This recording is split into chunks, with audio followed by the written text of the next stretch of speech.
Hi friends, welcome back to Telugu tutorial tube. ముందటి క్లాస్లో వచ్చేసి మనం ఎడిట్ మెనూలో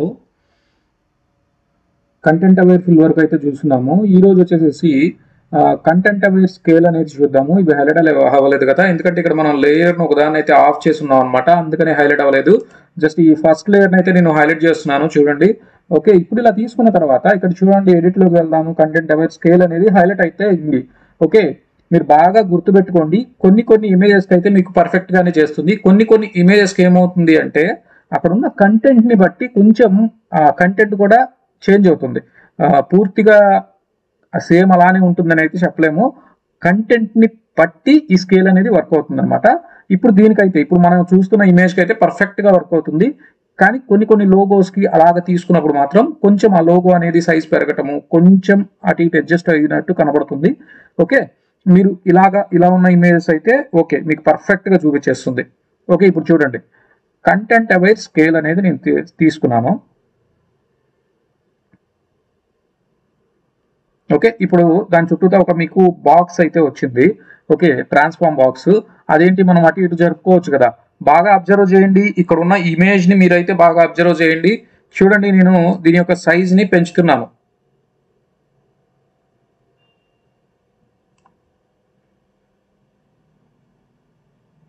ఓకే, చూడండి, మీకు స్కై పెరిగింది.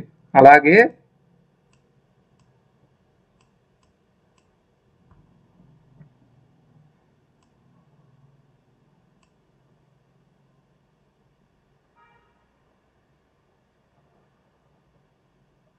చూడండి, స్కై అయితే పెరిగింది, అలాగే ఇటు కొంచెం అడ్జస్ట్ అయితే అయ్యింది. కానీ ఇక్కడున్న వ్యక్తి అంటే ఒక లేడీ ఉన్నారు కదా, ఆ లేడీలో మాత్రం ఎటువంటి చేంజెస్ అయితే జరగలేదు. ఓకేనా, ఇటు కొంచెం అటు ఇటు ఈ సి కూడా అటు ఇటు పెరిగింది, కానీ ఆ లేడీలో మాత్రం ఎటువంటి అడ్జస్ట్మెంట్ అయితే అవ్వలేదు. మీరు బాగా గమనించండి.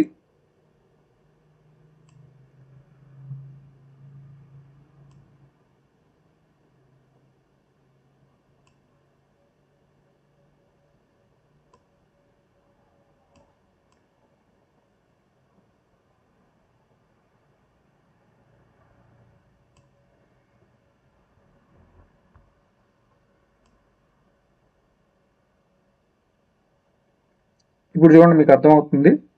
ఆ లేడీ అంతే ఉంది, వెనకున్న బ్యాక్గ్రౌండ్ మాత్రం చేంజ్ అయిపోతుంది. యాక్చువల్గా మనం ఇమేజ్ యొక్క సైజుని పెంచడం, తగ్గించడం, కంట్రోల్ టీ కొట్టి చేస్తాం కదా. చేసినప్పుడు ఏం జరుగుతుంది, ఆ లోపల ఉన్న ఆబ్జెక్ట్ కూడా మనకి చేంజ్ అవుతుంది, అవునా. కానీ ఇక్కడ మీరు బాగా అబ్జర్వ్ చేస్తే ఆ లేడీలో ఎటువంటి చేంజెస్ అయితే లేవు, పెరగటం కానీ తగ్గటం కానీ సేమ్ అంతే ఉంది, ఎలా అయితే ఉందో అలానే ఉంది. ఓకే, ఇప్పుడు మీరు ఏదైతే పెంచుతున్నారో అది ఓన్లీ బ్యాక్గ్రౌండ్లో మాత్రమే జరుగుతుందన్నమాట. ఓకే, కంటెంట్ అవేర్ స్కేల్ అనేది అది. ఓకే ఓకే, మీరు ట్రాన్స్ఫార్మ్లో ఉన్నారు కాబట్టి మిగతా ఆప్షన్స్ హైలైట్ అవ్వలేదు. మీరు ఎంటర్ కొడితే మిగతా ఆప్షన్స్ అనేవి హైలైట్ అయి చూపిస్తుంది అనమాట. అలాగే నెక్స్ట్ వన్ వచ్చేసేసి ఇక్కడ చూడండి. ఓకే, ఇతను ఏదో చూస్తున్నట్టుంది. ఓకే, యాక్చువల్గా మనం తీసుకున్న ఇమేజ్ వంగి ఉన్న ఇమేజ్ని తీసుకున్నాము, సరేనా. ఓకే, దీన్ని అయితే ఆఫ్ చేస్తున్నాను. ఫస్ట్ లేయర్ని చూడండి, ఇలా వచ్చిన తర్వాత ఇప్పుడు మీరు ఇతని బాడీలో బాడీ బెండ్ అయి ఉంది కాబట్టి ఆ బాడీని మీరు కొంచెం వెనక్కి తీసుకురావాలి. నార్మల్గా వెనక్కి తీసుకురావాలంటే ఏం చేస్తాం, మనం కంట్రోల్ టీ కొట్టుకొని దాన్ని అటు చేసి ఇటు చేసి తిప్పుతాం, కానీ పర్ఫెక్ట్గా అయితే రాదు. లేదా ఇక్కడ కట్ చేసుకొని దీన్ని ఇలా రొటేట్ చేసుకొని మళ్ళీ ఇక్కడ కొంచెం ఎరైజ్ చేసుకొని పెట్టుకోవాలి, అవునా. చూడండి, యాక్చువల్గా ఏం చేస్తాం అంటే మనం ఈ లేయర్ తీసుకొని ఇప్పుడు ఏం చేస్తాం, లాసో టూలో ఏదో ఒక పాలిగనల్ టూలో తీసుకొని ఇతన్ని ఏం చేస్తాం, ఇలా సెలెక్ట్ చేసుకొని కంట్రోల్ ఎక్స్ కంట్రోల్ వి ఇలా తీసుకొచ్చి పెడతాం. పెట్టిన తర్వాత కంట్రోల్ టీ కొట్టి ఈ మిడిల్ పాయింట్ని తీసుకొచ్చి ఇక్కడ పెట్టుకొని ఇప్పుడు కొంచెం అడ్జస్ట్ చేయండి. అడ్జస్ట్ అయ్యాడు, బాగానే ఉంది. కానీ ఇక్కడ చూడండి, ఇక్కడ కటింగ్ వస్తుంది. ఓకే, ఆ కటింగ్ కూడా అడ్జస్ట్ అవ్వాలి అంటే ఇతన్ని ఏం చేస్తాం, కొంచెం పైకో కిందకో జరుపుకొని లేదా ఇక్కడ ఉన్న దాన్ని కాపీ చేసుకొని తీసుకొచ్చి ఇక్కడ పెట్టాలి. ఓకే, అలా కాకుండా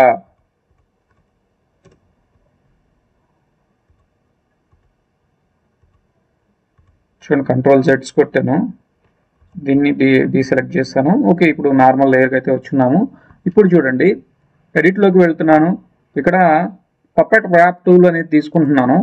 తీసుకున్న తర్వాత దాని చుట్టూతా చూడండి ఒక మెష్ లాంటిది అయితే మీకు అక్కడ వస్తుందన్నమాట.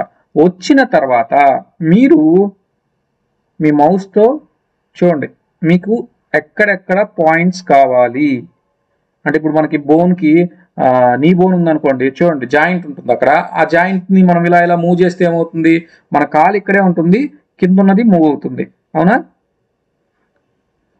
సేమ్ అలానే ఇక్కడ కూడా చేసుకోవచ్చు. ఇప్పుడు చూడండి మీరు దీన్ని సెలెక్ట్ చేసుకుని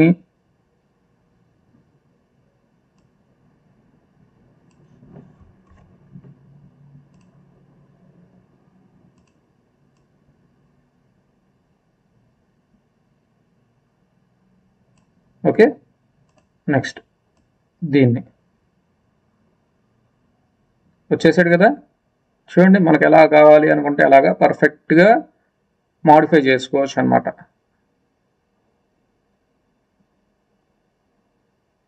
ఓకే, ఇలాంటి ఇమేజెస్ మీరు కొన్ని మూవీస్లో చూసుంటారు. ఓకే, ఈ విధంగా కూడా మనం యానిమేషన్ చేసుకోవచ్చు. మనం లేయర్కి కొంచెం పెంచుకుంటా ఇలా పెరిగినట్టు చూపించవచ్చు. అలాగే హ్యాండ్స్ కూడా కొన్ని పెరిగినట్టు ఉంటాయి. ఓకే, సో అలాంటి వాటికి మనం ఈ పప్పెట్ వ్రాప్ని యానిమేషన్స్కి, చిన్న యానిమేషన్స్కి వాడుకోవచ్చు అనమాట.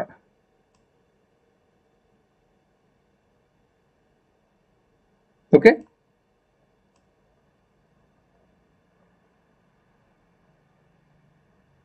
ఇంత ఫ్లెక్సిబుల్గా మనం ఫోటోషాప్లో ఈ పప్పెట్ వ్రాప్తోనే చేసుకోవచ్చు. ఇంకా ఏ టూల్తో చేయలేమన్నమాట. ఓకే,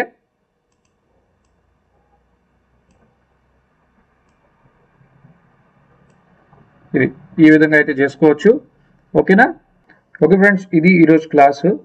మీకు వీడియో కనుక నచ్చితే లైక్ చేయండి, షేర్ చేయండి, కామెంట్ చేయండి, అలాగే సబ్స్క్రైబ్ కూడా చేసుకోండి.